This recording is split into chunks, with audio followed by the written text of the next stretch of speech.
Baik, shalom anak-anak. Shalom, Pak. Bagaimana kabarnya hari ini? Baik, Pak. Baik, dulu mulai belajar kita ibadah singkat dulu. Kita bernyanyi dari Kidung Jemaat nomor 376. Lagunya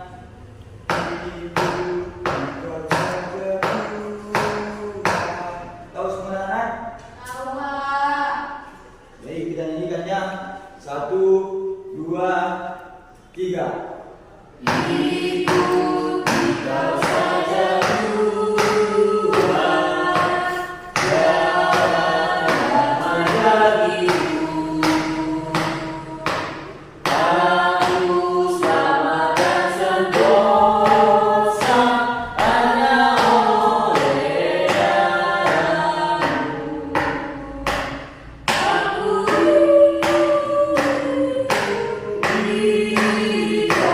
dan mengabdi padamu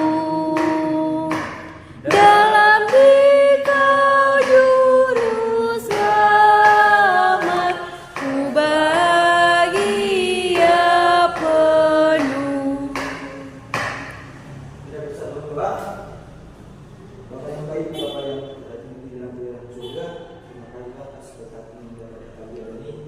Minta Tuhan kami dan pikiran kami, buka dan pikiran anak didik kami, supaya dapat mendapat kesejahteraan dan berbakat Tuhan.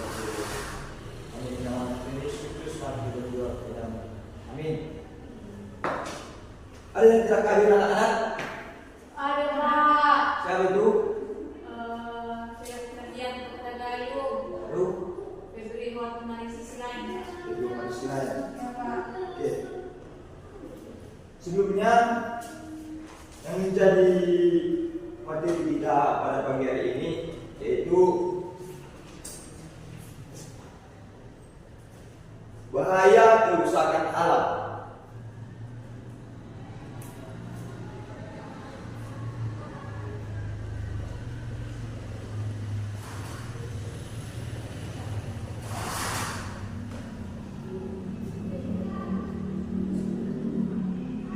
Apa tadi anak-anak? Bahaya kerusakan alam. Oke, di sini Bapak ada pertanyaan sederhana untuk anak Bapak, yaitu apa sih yang ada di benakmu ketika mendengar kerusakan alam?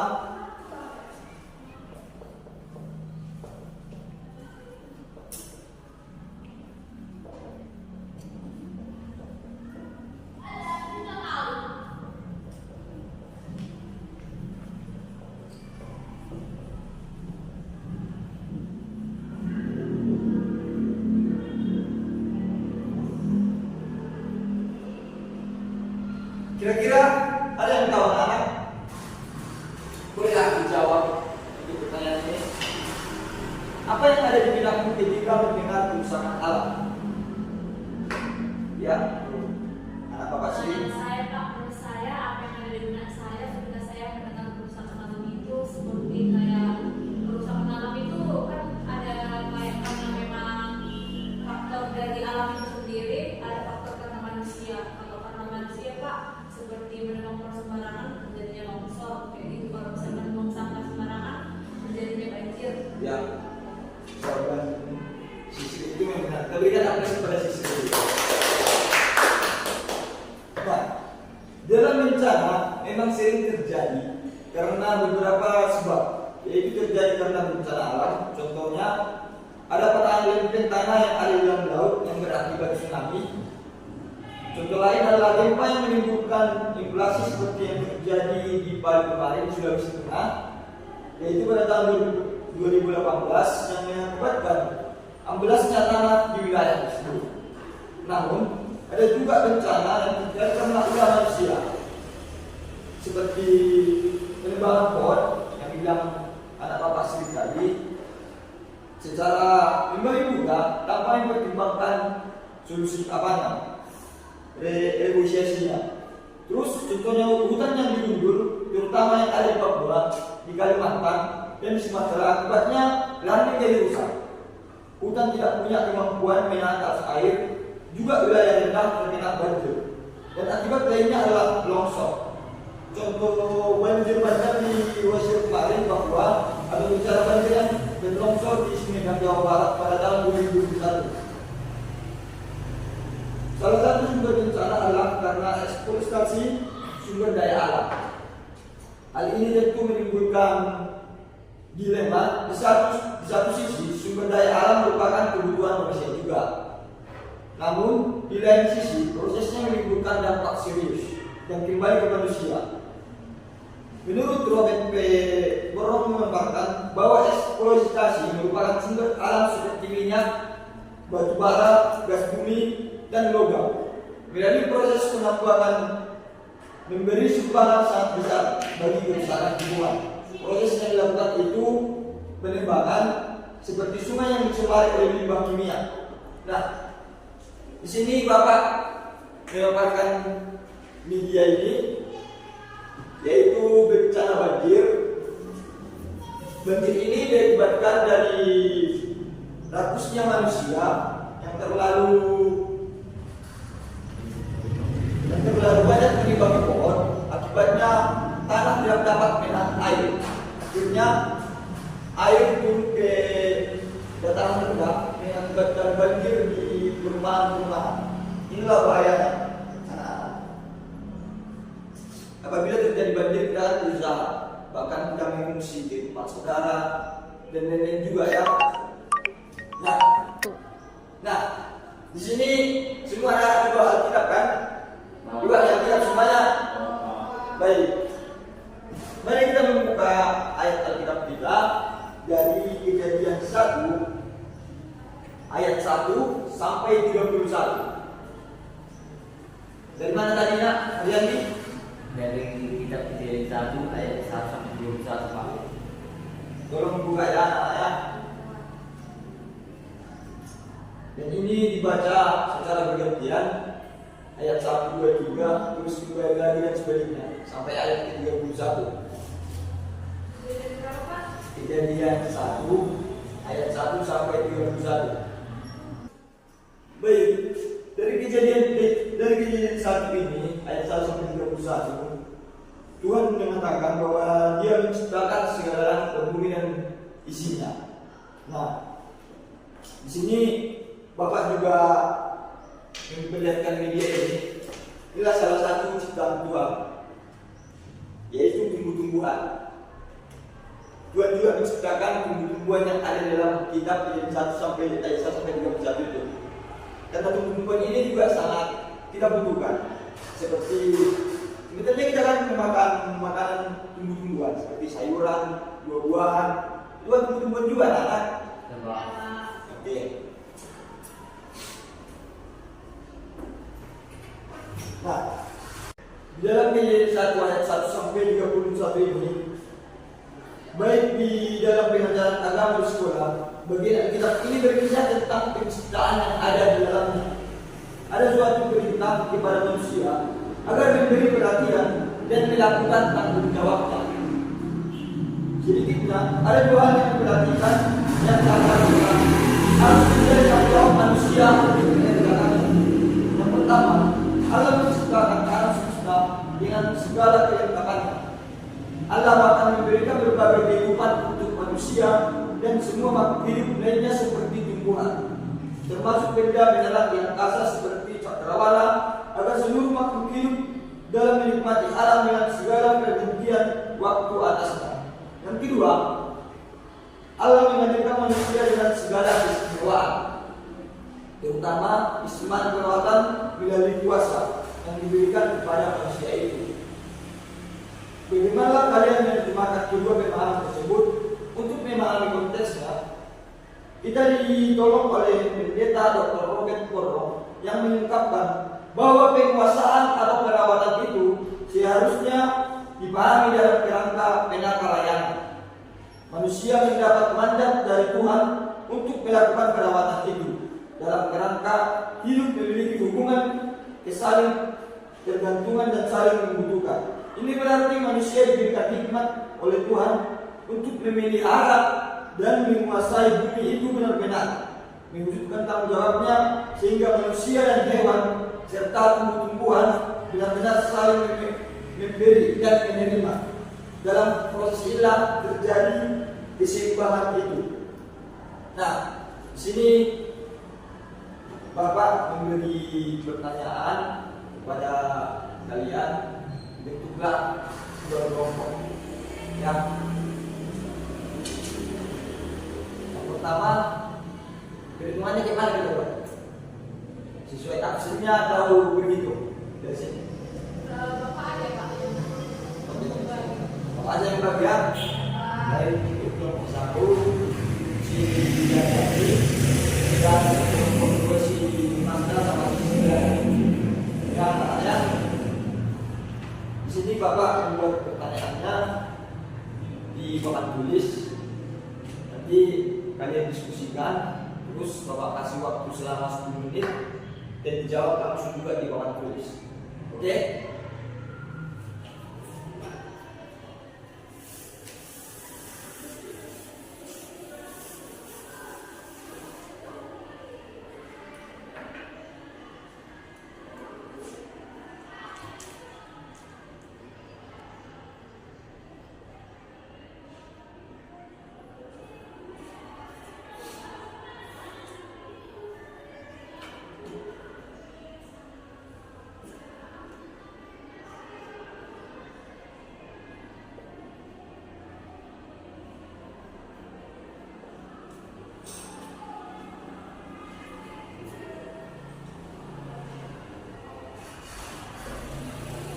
Coba kelompok 1 dibaca soalnya. Apa itu kerusakan alam, Pak? Baik, tolong diskusikannya. Ya Pak. Untuk kelompok 2,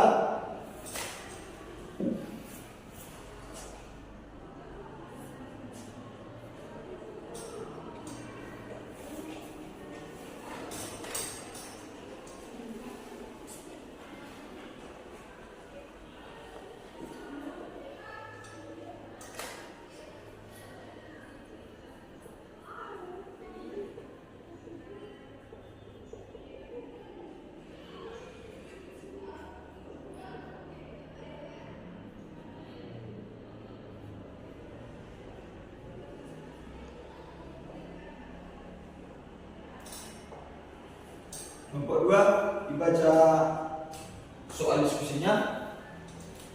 Mengapa kita tidak boleh merusak alam? Bapak kasih waktu 10 menit ya anak ya. Diskusikan sama teman kelompoknya. Oke. Sekarang waktunya sudah 10 menit. Untuk kelompok 1 silakan mengaparkan jawabannya yang ada di papan tulis. Kelompok 1 silakan maju ke bagian atas seorang. Saya Pak. Lihat di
coba jangan juga.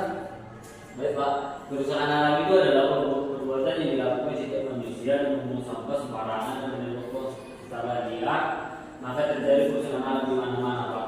Oke. Kita berikan apresiasi kepada kelompok 1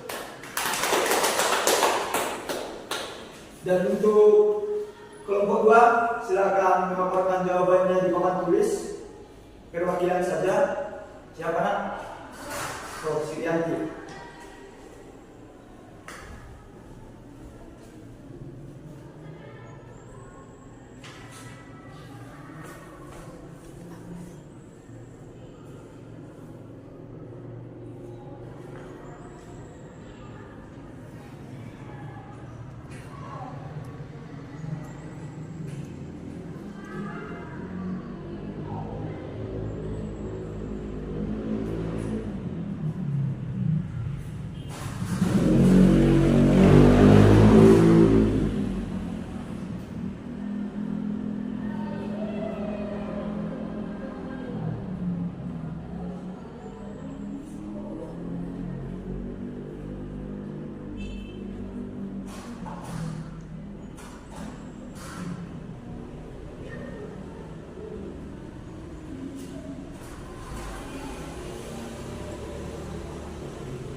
Coba jalan dulu.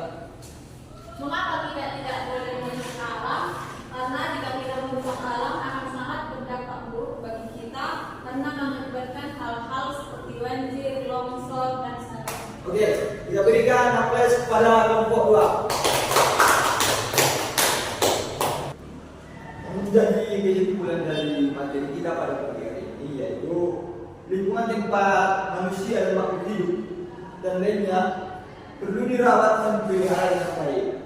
Manusia secara khusus memiliki tanggung jawab yang besar terkait perawatan lingkungan hidup, bukan hanya sekedar memanfaatkan dan mengeksploitasinya, melainkan juga melakukan perawatan agar lingkungan karya Tuhan memberi dampak bagi kemanusiaan. Manusia dipercaya Allah untuk melakukan proses pemeliharaan dalam wujud penata layanan atas karya Allah itu. Itulah sebabnya keseimbangan ekosistem menjadi pokok yang harus diperhatikan oleh semua makhluk agar seluruh proses kehidupan berjalan dengan baik. Di sini Bapak memberikan ada tugas, yaitu 3 soal. Ini tugas rumah yang anak-anak.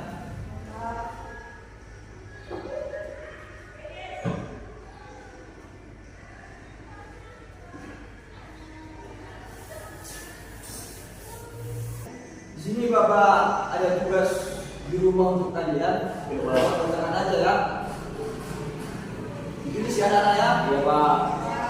Menjadi tugas yang pertama yaitu apa saja bentuk kerusakan lingkungan hidup yang kalian temukan dalam kehidupan sehari-hari.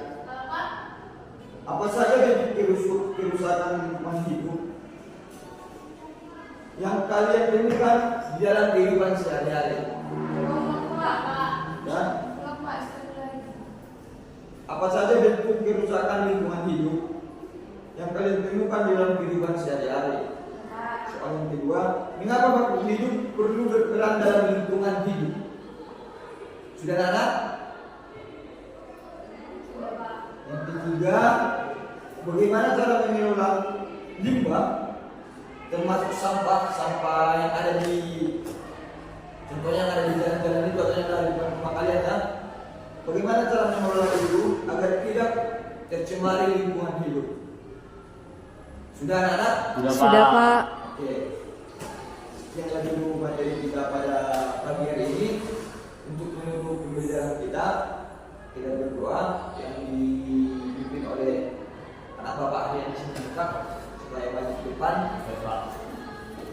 Baik teman-teman, sebelum kita mengakhiri materi pembelajaran kita, ada yang kita berdoa. Mari kita berdoa. Bapa kami dalam kerajaan surga, kami tentang Bapak. Kita lagi mengumpul Bapak, kami semakin berkarya di jalan Bapak. Berkati juga Bapak, ibu kami Bapak, dimanapun mereka, dimanapun ibu kami Bapak melangkah dan berkati ini berkati Bapak.